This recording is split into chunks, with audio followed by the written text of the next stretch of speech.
책에서 여유를 담다. 책담. 책담에서 읽어드릴 이번 책은 심장외과의가 알려주는 심장의 모든 것, 마음의 상처로 죽을 수도 있을까입니다. 지은이 니키 스탬프, 옮기니 김소정, 출판사 해나무. 구독과 좋아요도 부탁드립니다. 1장. 부서진 심장 때문에 죽을 수 있을까? 상처받은 몸은 치유되지만 심장에 생긴 상처는 죽을 때까지 남는다. 게이샤 저자 이와사키 미네코. 처음으로 마음이 산산이 무너져 내린 순간을 떠올려보자. 그 순간은 지난주거나 혹은 몇 년 전일 수도 있다. 누구나 한 번쯤은 심장이 무너져 내리는 비통함을 경험한 적이 있고, 불행한 사람들은 그런 비통함을 일생에 한 번 이상 경험한다. 사랑이 끝났거나 가까운 사람이 죽는 것처럼 누군가를 잃었을 때 느껴야 하는 감정적 외상은 너무나 괴로운 것이다. 심장이 무너지는 비통함은 그저 감정적인 고통이 아니다. 비통함을 느끼면 실제로 심장이 아플 수 있다. 가슴이 조이거나 시릴 수도 있다. 마치 심장이 칼에 찔린 것 같다고 하는 사람도 있다. 비통함은 정말로 끔찍하게 고통스러운 감정인데, 우리는 소중한 사람을 잃었을 때 가슴에 통증을 느끼면서 그 없이는 살 수 없을 것 같다. 가족과 친구들은 시간이 흐르면 비통함이 사라지고 심장은 치유될 거라고 말한다. 실제로 극심한 고통으로 멍든 심장은 대부분 치유되고, 심장이 치유되는 동안 우리는 다시 강해진다. 어쩌면 당신의 기대보다 훨씬 더 강해질 수도 있다. 마음 건강과 신체 건강의 관계는 아주 오랫동안 논쟁거리였다. 흔히 긍정적인 생각은 신체 건강을 비롯해 한 사람의 인생을 전부 바꿀 만큼 힘이 있다고 한다. 치유되리라 생각하면 몸은 질병과 싸울 수 있다고 한다. 우리는 암이나 심장질환을 앓는 사람들에게 마음으로 싸우라고, 용감하게 전투에 나가는 작은 병사들을 떠올려 보라고 한다. 뉴스에서는 질병과 스트레스의 관계를 둘러싼 논쟁을 자주 다룬다. 심장이 무너져 내리는 감정은 우리가 느끼는 가장 강력한 감정 가운데 하나다. 심장이 수만 조각으로 산산이 부서지면 정말로 죽어버릴 것 같은 기분이 든다. 여기서 질문은 이것이다. 비통함 때문에 심장이 부서지면 정말 죽을 수 있을까? 2016년 영화 스타워즈의 공주 캐리 피셔가 사망하자 스타워즈의 열광적 팬들은 너무나 놀랐고 상심했다. 피셔가 사망한 다음 날 그녀의 어머니 데비 레이놀즈가 뇌졸중으로 사망했다. 사람들은 데비의 심장과 몸이 딸을 잃은 슬픔 때문에 기능을 멈춘 것이라고 말했다. 딸이 이 세상에 없다는 절망 때문에 심장이 부서져 죽었다는 것이다. 언론은 데비가 캐리가 죽은 다음 날 딸과 함께 있고 싶다는 소망을 빌었을 거라고 보도했다. 데비의 이야기는 부서진 심장에 관한 슬프고 마음이 저린 이야기다. 부서진 심장을 일컫는 의학 용어는 실제로 있다. 상심증후군이라 할 수 있는 이 병의 실제 병명은 타코츠보 심근증 혹은 스트레스성 심근증이다. 상심증후군은 심장마비와 비슷하다. 몸이 느끼는 감정 때문에 다량의 호르몬이 방출되어 관상동맥이 심하게 경련을 일으키고 수축하면서 심장 근육으로 가는 혈액이 줄어 발병한다. 혈액이 제대로 공급되지 않아 심장 근육이 손상되면 심장은 제대로 기능하지 못한다. 타코치보는 일본 어부들이 문어나 낙지를 잡을 때 사용하는 항아리다. 목은 좁고 동그란 밑부분이 풍선처럼 부풀어 오른 이 항아리는 마치 고장이 난 심장처럼 보인다. 심장의 좁은 목은 펌프질도 잘하고 쉽게 조여지지만 좌심실의 바닥은 근육이 망가져 펌프 기능이 고장나면 좌심실에서 혈액을 내보내지 못하기 때문에 풍선처럼 부풀어 오른다. 타코치보 심근증을 일으키는 원인과 영향을 미치는 호르몬의 종류, 치료 방법은 아직 정확히 밝혀지지 않았다. 의사들은 이 질병이 사랑하는 사람의 부고 소식 등 끔찍한 이야기를 들은 여성에게서 자주 발병한다는 사실을 알게 된 후 상심증후군이라는 이름을 붙였다. 실제로 상심증후군의 가장 이른 사례 중 하나도 1990년대 초반에 매사추세츠에 있는 인류 병원을 찾아온 여성에게서 찾을 수 있다. 그 여성은 의사를 포함한 모든 사람이 심장마비라고 진단할 수 있는 전형적인 가슴 통증을 호소했다. 의사들은 심장을 더 자세히 검사하면 심장마비의 원인인 막힌 혈관을 찾을 수 있으리라 기대했다. 하지만 막힌 혈관은 없었다. 의사들은 그녀의 10대 아들이 자살했다는 것을 알아냈다. 그로부터 몇 년 뒤에 타코츠보 증후군이라는 용어가 등장했고 의료 전문가들은 마음과 심장의 관계를 그저 민속하게 잔재로 치부하지 않고 더 진지하게 고민하기 시작했다. 배우자가 죽고 며칠이나 몇 주 안에 남은 배우자가 죽었다는 이야기를 종종 들을 수 있다. 돈과 맥신 심슨 부부는 1952년에 만나서 결혼했다. 유난히 금실이 좋았던 두 사람은 모든 일을 함께 했다. 시간이 흘러 맥신이 87세로 세상을 떠나자 4시간 뒤에 돈도 세상을 떠났다. 이것이야말로 두 사람의 심장은 절대로 나뉘어 뛸 수 없다는 진정한 사랑의 최후가 아닐까. 상심증후군과는 조금 다르지만 배우자 상실에 의한 영혼의 상처를 심장이 받아들이는 또 다른 방법이다. 낭만적이지 않은가? 사랑하는 사람을 잃으면 심장이 부서져서 더는 뛸 수 없다니.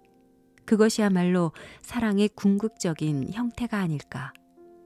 이런 사랑은 노트북 같은 영화의 단골 주제다. 영화처럼 자신의 반쪽을 잃고 살아갈 수 없는 사람들의 사랑 이야기는 장이 뒤틀릴 정도로 괴로운 악몽으로 바뀌어버린다. 한 사람이 부서진 마음 때문에 세상을 떠났다는 이야기를 들으면 슬프지만 사랑스럽게 느껴지는 이유는 바로 그 때문이라고 확신한다. 두 사람의 심장이 뒤엉켜 있기에 한쪽이 없으면 다른 쪽도 뛰지 못하는 일이 실제로 가능할까?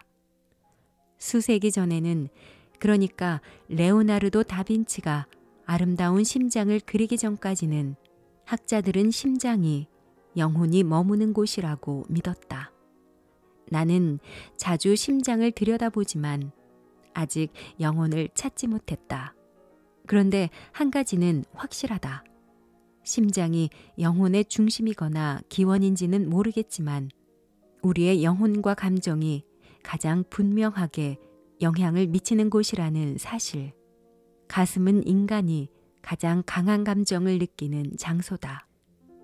사랑하는 사람을 잃을 때는 가슴에 둔탁한 통증이 느껴지고 걱정할 때는 가슴이 조이는 것 같고 사랑하거나 자부심이 느껴질 때는 가슴이 한결 가벼워진다. 가만히 집중하고 느껴보면 행복할 때는 심장이 콩닥콩닥 뛰고 겁먹었을 때는 천둥처럼 쿵쾅쿵쾅 뛴다. 평생을 함께할 사랑하는 이를 만날 때면 실제로 심장이 잠시 멈추기도 한다. 평생을 함께할 사랑하는 이를 만날 때면 실제로 심장이 잠시 멈추기도 한다. 심장이 멈춘다는 표현은 그저 관용적인 표현일 수 있지만 실제로 우리 몸이 감정에 반응한 결과일 때도 있다. 당연한 말처럼 들리겠지만 사별은 영혼만큼이나 몸에도 나쁜 영향을 미친다. 사랑하는 사람을 잃으면 믿을 수 없을 만큼 지독한 슬픔이라는 안개가 한 개인의 생각과 행동을 모두 덮어 아무것도 할 수 없게 만든다. 사람들은 다양한 태도로 사별을 받아들인다. 금욕적이고도 강인하게 받아들이는 사람도 있고 덤덤하게 받아들이는 사람도 있고 사랑하는 사람이 이제는 평온할 거라고 사랑하던 가족과 함께 있을 거라고 긍정적으로 생각하는 사람도 있다. 그저 우는 사람도 있고 어떤 방법으로도 위로받지 못하는 사람도 있다. 환자의 부고를 알리는 내게 탁자를 던진 사람도 있다. 그 사람을 나무랄 수는 없다. 비통함은 너무나 고약한 감정이니까. 사별한 배우자를 따라 세상을 떠난 노부부의 이야기 때문이겠지만 부서진 심장이 사람을 죽게 할 수 있는지에 관한 연구가 현재 진행되고 있다. 정말로 부서진 심장이 사망의 원인일 수도 있다. 과학자들은 사랑하는 사람이 이 세상에 없음을 인지한 비통한 연인에게 진정한 사랑이 어떤 일을 할 수 있는지를 알아보려고 수년 동안 여러 커플을 관찰했다. 과학자들은 사랑하는 사람을 잃은 사람과 그 사람과 나이가 같고 사랑하는 사람을 잃지 않은 사람을 과학적으로 비교했다. 나이가 같은 사람을 택한 것은 교란 요인을 제거하기 위한 일종의 과학적 방법이다. 과학자들은 다른 요인이 아니라 사별 때문에 죽음에 이르게 된 것인지를 분명하게 확인하고 싶어서 교란 요인을 제거했다. 그 다음 결과를 관찰했다. 우리가 관찰한 사람이 남자건 여자건 남편이건 아내건 심지어 부모건 간에 사람들은 중요하고 가까운 사람을 잃을 때 사망 위험이 훨씬 컸다. 특히 70세 이상인 노인이 더 취약했고 사별 후 30일 이내 사망 위험은 더 컸다. 사랑하는 사람이 죽은 다음 날 심장마비가 올 위험은 평소보다 16배까지 높아지고 아내가 사망한 뒤 30일 안에 홀로 남은 남편이 죽을 위험은 66배까지 높아진다는 연구 결과도 있다. 이런 연구 결과를 보면 사랑하는 사람이 죽었을 때 사망할 위험은 남자가 여자보다 높은 것 같다. 어째서 이런 성별 차이가 나타나는 것일까? 남성에게는 사랑하는 여인이 자신의 비밀을 털어놓을 인생의 유일한 친구이기 때문일 수도 있다. 어쩌면 세상을 떠난 연인이 남자의 건강을 챙겨주던 유일한 사람이었을 수도 있다. 건강을 신경 써주던 유일한 사람이 떠났으니 남자에게는 그를 돌봐줄 사람이 없어진 것이다. 배우자나 연인이 자살로 생을 마감한 사람은 사망 위험이 커지는데 남은 사람 역시 자살할 가능성이 크다. 이런 사람들은 특히 관심을 기울여야 한다. 건강 전문가로서 사별한 사람의 가족이나 친구로서 우리는 언제라도 그 사람들을 도울 준비가 되어 있어야 한다. 사랑하는 이의 자살을 경험한 사람들은 그저 신체 기능에 문제가 생기는 것으로 끝나지 않는다. 그 사람들에게는 짙은 암흑이 생기는데 그들의 심장과 영혼은 그 암흑을 감당하지 못한다. 5장. 사랑으로 치유될 수 있을까?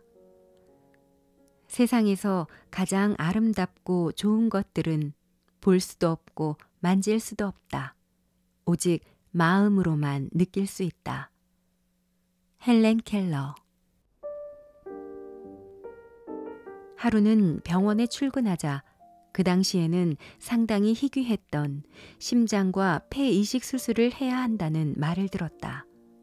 내가 심장외과 전문의가 되겠다고 결심하게 된 수술이자 사랑의 힘을 알게 된 수술이었다. 환자는 로라라는 아주 멋진 여성이었다. 로라는 동맥 간증이라는 희귀한 심장질환을 가지고 태어났다.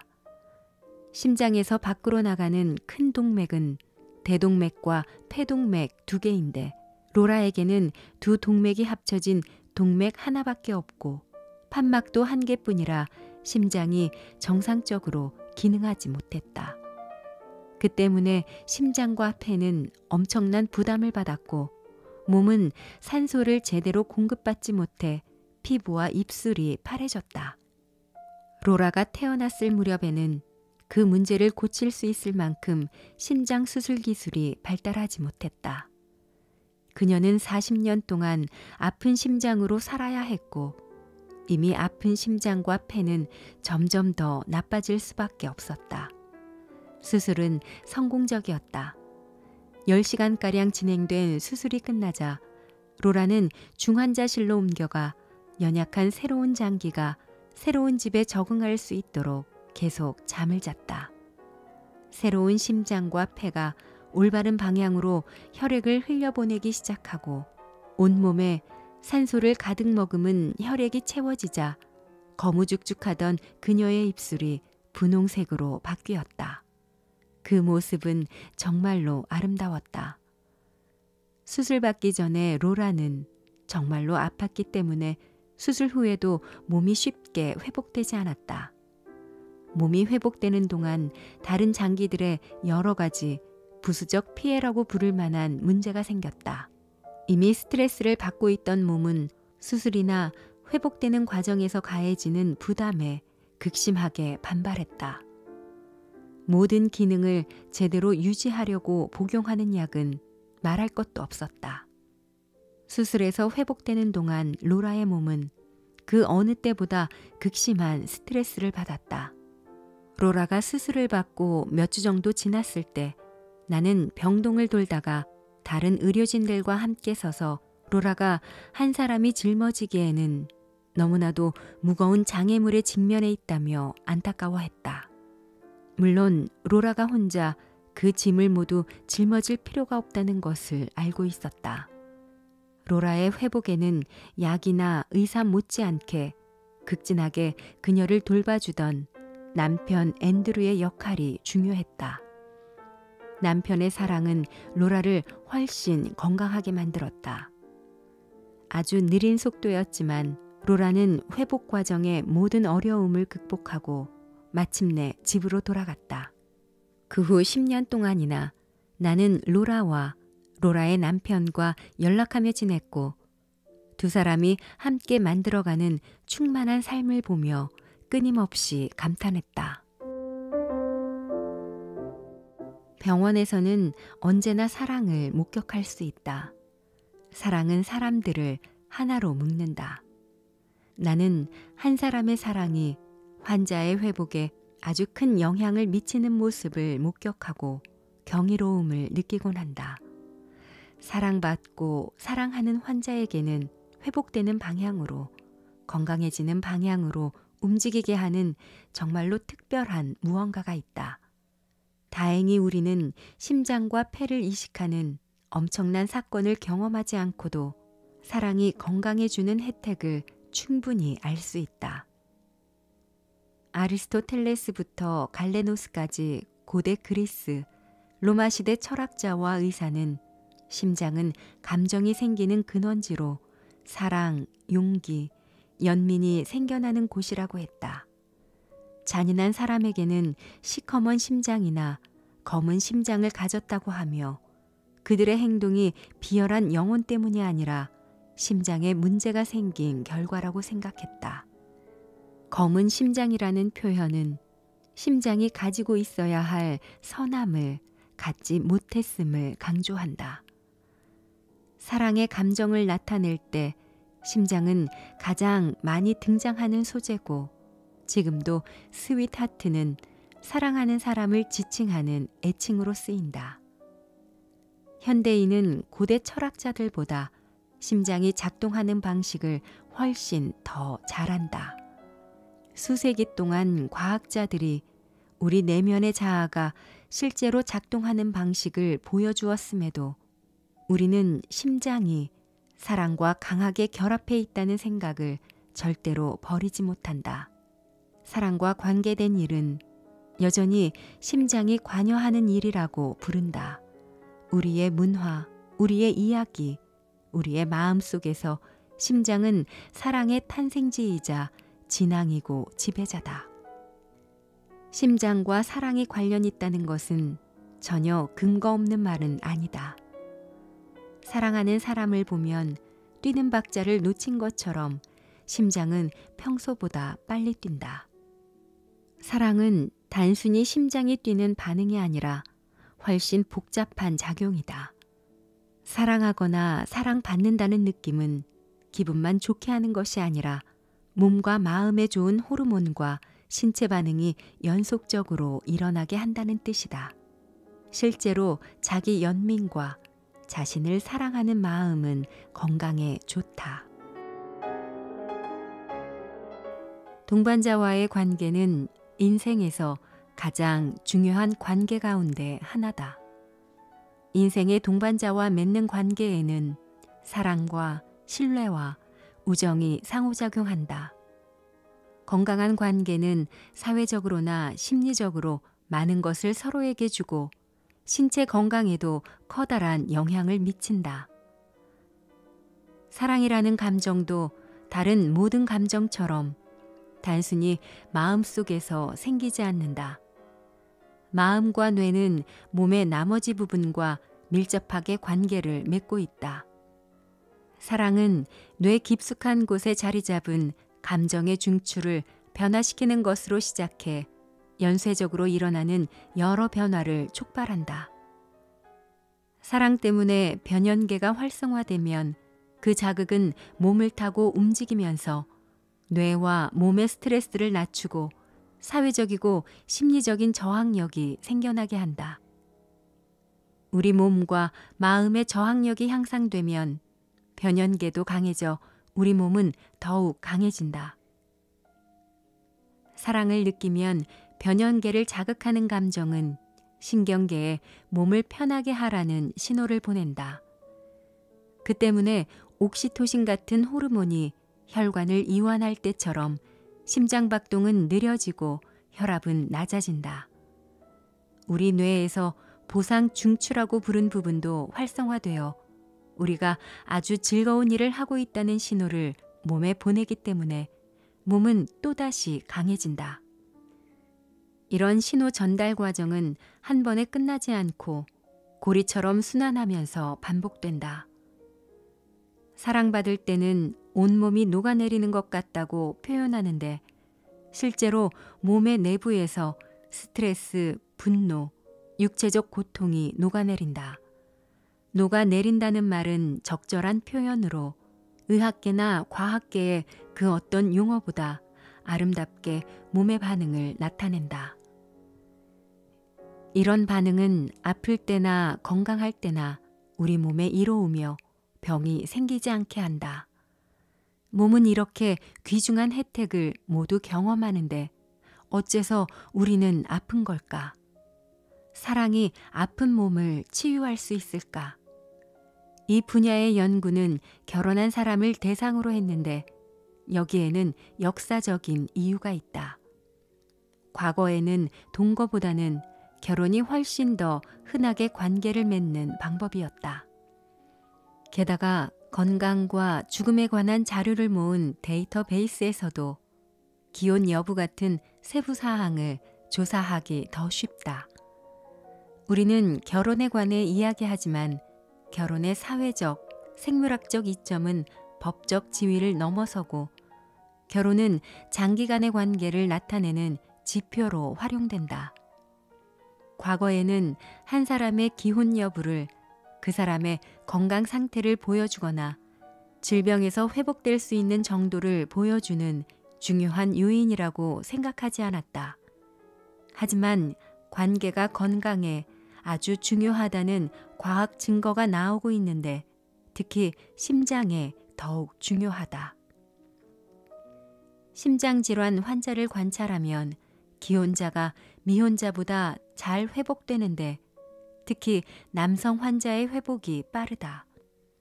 혼자 사는 남자가 기혼자보다 사망률이 2배 정도 높다는 과학 연구 결과도 있다. 흥미롭게도 일처다부제 사회에서는 아내가 1명인 사람보다 1명 이상인 남자의 심장 건강이 더 나빴다. 이상한 점은 남자와 달리 여자에게는 결혼이 보호 효과를 발휘하지 못한다는 것이다. 기혼 여성의 심장은 사별하거나 미혼인 여성의 심장보다는 회복력이 좋지만 남자만큼은 아니다. 그 이유는 아직 분명하게 밝혀지지 않았지만 어쩌면 다른 사람을 돌보느라 정작 자기 자신은 제대로 돌보지 못하기 때문인지도 모른다. 게다가 심장질환은 남자보다 여자를 더 아프게 하는지도 모른다. 게다가 심장질환은 남자보다 여자를 더 아프게 하는지도 모른다. 모든 점을 고려해도 건강에 문제가 생긴 사람들은 사랑하는 동반자가 있는 것이 건강에 더 좋다. 남녀로 이루어진 전통적인 결혼만이 건강에 도움을 주는 것은 아니다. 동성결혼도 건강에 좋다. 성소수자의 건강은 이성애자보다는 좋지 않지만 동성애자만을 비교했을 때 결혼한 사람이 더 건강하고 정신질환도 적게 걸렸다. 미국에서 결혼한 레즈비언 부부는 건강검진을 더 자주 받았고 보험에 더 많이 가입했다. 즉, 결혼하기 전보다 병을 예방하거나 치료하려는 노력을 더 많이 했다. 실제로 병에 걸리기 전에 예방하는 것이 중요한데 병을 예방한다는 측면도 남자가 결혼으로 엄청난 이득을 얻는 것처럼 보이는 영역이다. 결혼한 남자는 흡연이나 음주를 지나치게 많이 하는 습관을 버리고 살도 덜 찐다. 의사를 찾아가 건강검진도 받는다. 모든 부부가 결혼하면 사회적으로 어느 정도는 이득을 얻지만 아내는 남편의 건강을 가장 중요한 일로 여기고 관리하는 것 같다. 결혼이나 안정된 관계가 주는 사랑과 평온은 당연히 중요하다. 안정된 관계의 질과 그에 따른 건강상의 혜택에는 관련이 있지 않겠는가. 과학자들은 관계가 염증에 미치는 영향도 연구한다. 놀랍게도 안정적이고 만족스러운 관계는 우리 몸이 매일 감당해야 하는 염증의 양을 줄인다. 털이 달린 동반자와 인생을 함께하는 것도 사랑을 주고받는 또 다른 소중한 방법이다. 반려동물과 교감할 때 몸을 치유하고 질병과 싸우는 뇌 영역과 호르몬이 활동한다. 몸과 마음이 기분 좋아진다는 것도 반려동물과 함께 할 때 얻을 수 있는 중요한 혜택이다.